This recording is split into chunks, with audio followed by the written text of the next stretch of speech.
वास्तव में इस काम में उठाना तो आप लोग को भी हम दिखाते हैं। अयोध्या की इस पावन भूमि को अपनी प्रथम पंक्तियां देंगे। बहुत बहुत शुक्रिया। उपस्थित विद्वत समाज को नमन करता हूं और नमन करते हुए नमन करना चाहता हूं उस परम पिता परमेश्वर को जो मुझ में वक्ता बनकर आप में सभा के कड़कड़ में विद्यमान है। सर्वप्रथम मैं भारत माता की वंदना में कुछ पंक्तियां समर्पित करना चाहूंगा कि जिनके सरमुकुट हिमालय शोभायमान है, सागर जिनके चरण कमलों को निरंतर धोता है। जिनके सरमुकुट हिमालय शोभायमान है और सागर जिनके चरण कमलों को निरंतर धोता है, और जहां स्वर्ग से धरती पर उतर आते भगवान, ऐसे भारत भूमि को शत शत प्रणाम, शत शत प्रणाम। ऐसे भारत भूमि को शत शत प्रणाम। मैं आपके सम्मुख कविता का एक अंश रखना चाहता हूं। कविता का शीर्षक है परशुराम और लक्ष्मण संवाद। आपके सामने एक दृश्य खींचना चाहता हूं कि जब टूटा दिव्य धनुष महादेव शिव शंकर का, जब टूटा दिव्य धनुष महादेव शिव शंकर का, टूटा ध्यान प्रकट हुआ दिव्य रूप प्रलयंकर का, और राजा महाराजा हल्के से परशुराम को ताक रहे हैं और सिंहासन पर बैठे किंतु पग धरती पर कांप रहे हैं। सिंहासन पर बैठे किंतु पग धरती पर कांप रहे हैं। और परशुराम जी जनक जी से क्या कहते हैं कि सुनो सभा के राजा मंत्री, या जितने अधिकारी हैं, जिसने इस शिव धनुष को तोड़ा वो मृत्यु का अधिकारी है। जिसने इस शिव धनुष को तोड़ा मृत्यु का अधिकारी है। जनक बताओ कौन है दोषी, यही हमारी है इच्छा, उस दुष्ट का रक्त चाटने को करता परशु प्रतीक्षा। यदि शत्रु न सम्मुख आया जनक बढ़ेगी और बहस, फिर मैं तेरे राज्य की सीमा को कर दूंगा तहस नहस। फिर मैं तेरे राज्य की सीमा को कर दूंगा तहस नहस। तब लक्ष्मण जी कहते हैं कि जो होने का होना था वो समय निकलकर छूट गया। जो होने का होना था वो समय निकलकर छूट गया। अरे क्रोध व्यर्थ का करते मुनि, धनुष टूटना टूट गया। मृत्यु धनुष से अधिक पुराना बड़ा आपको है बाता, जानना चाहूं ये शिव धनुष रखता आपसे क्या नाता। क्रोध त्यागिए मुनि, देखिए लाल आपके नयन हुए, और इस धनुष में क्या रखा जो आप इतने बेचैन हुए। इस धनुष में क्या रखा जो आप इतने बेचैन हुए। और व्यर्थ का करते क्रोध मुनि, ईश्वर जो चाहते वो होता, और ब्राह्मण रहे शांत, क्रोध क्षत्रियों को शोभा। ब्राह्मण रहे शांत और क्रोध क्षत्रियों को शोभा। परशुराम जी तिल मिला के कहते हैं किसी दुराचारी की भांति लगता है ये खलनायक, ये राजा का बालक बड़ा धूर्त है नालायक, और मैं क्या करने में सक्षम हूँ, मुझको जाने पूरा जग। बहुत हो चुका, चुप हो जा, ए बालक तू मेरे मुंह ना लग। तब लक्ष्मण जी कहते हैं कि धनुष ने क्या अंत का फोड़ दिया, हमने तो बचपन में जाने कितने धनुष को तोड़ दिया। जन्म से लेकर मर मिटने तक कर्म धनुष में रहता है। जन्म से लेकर मर मिटने तक कर्म धनुष में रहता है। और धनुष बाण ही अंग हमारे धर्म क्षत्रिय कहता है। धनुष बाण ही अंग हमारे धर्म क्षत्रिय कहता है। और मुख से छोड़े बाण नुकीले, इससे लक्ष्मण कटता ना, और शत्रु ललकारे रण में तुम्हें पाछे हटता ना, और शत्रु ललकारे रण में। और शासन करना कर्म हमारा, और ज्ञान का दान करे, और क्षत्रिय धर्म का है कि ब्राह्मण का सम्मान करे। मंदिर क्या बात है, जिंदाबाद जिंदाबाद।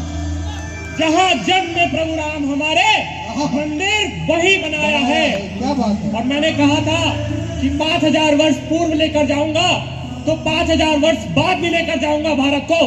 तो इसी पंक्ति को अब यहाँ से बनारस लेकर जाता हूँ। सुनिएगा भैया कि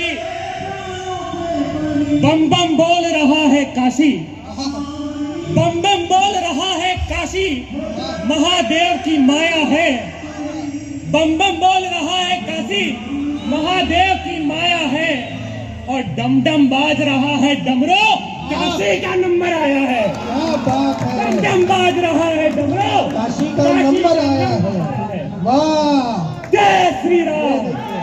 वाह वाह वाह। शेखर भैया प्यार की कुछ पंक्तियां सुनेगा। मुझे पता था उसी पे उतर आओगे कि पढ़ो। बेहतर तो ये था कि मुकद्दर से लड़ते, बेहतर तो ये था कि मुकद्दर से लड़ते, पैर फैलाते इतना के चद्दर से लड़ते तो हम नहीं जाना किसी गब्बर से लड़ते। क्या बात है शेखर भैया, आपने इस मंच पे बुलाया, ऑफिस से तुरंत प्रॉक्सी लगा के आया हूँ, तो अपनी व्यथा अगली कुछ पंक्ति में बोलूंगा, सुनिएगा कि स्वागत है स्वागत है। एक मेरे दिन है जो दफ्तर में कटे जा रहे हैं, एक मेरे दिन है जो दफ्तर में कटे जा रहे हैं, लोग समझते हैं मुझको बड़े मजे आ रहे हैं। एक मेरे दिन है जो दफ्तर में कटे जा रहे हैं, लोग समझते हैं मुझको बड़े मजे आ रहे हैं। एक वो है जो एक नजर देखता नहीं मुझको, एक हम जो बस उसको देखते जा रहे हैं। क्या बात है। और शेखर भाई तवज्जो चाहूंगा, सुनिएगा कि जरूर छुई है किसी ने कलाई उसकी, जरूर छुई है किसी ने कलाई उसकी, उसके हाथों में नए कड़े नजर आ रहे हैं। क्या बात है।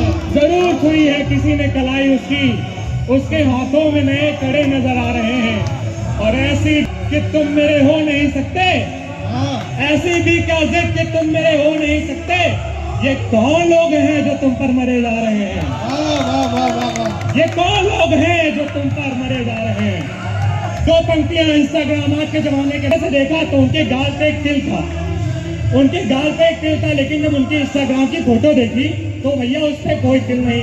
तो मैंने उनको दो पंक्तियां आज की, सुनिएगा कि इंस्टाग्राम की डीपी पर कह रहा है, गालों का तिल कैसे दिखे, फाउंडेशन इतना गहरा है। शेखर भैया, अपनी आखिरी प्रस्तुति रखूंगा आपके सामने।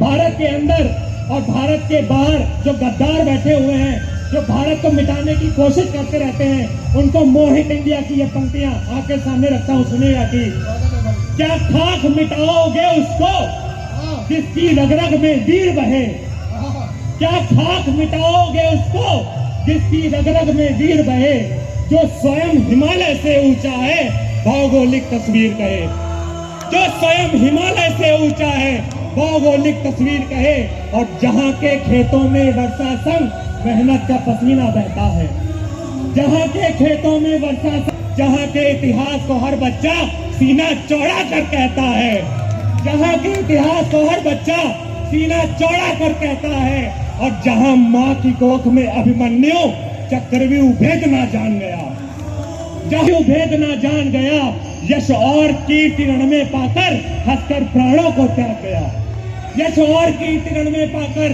हंसकर प्राणों को त्याग गया।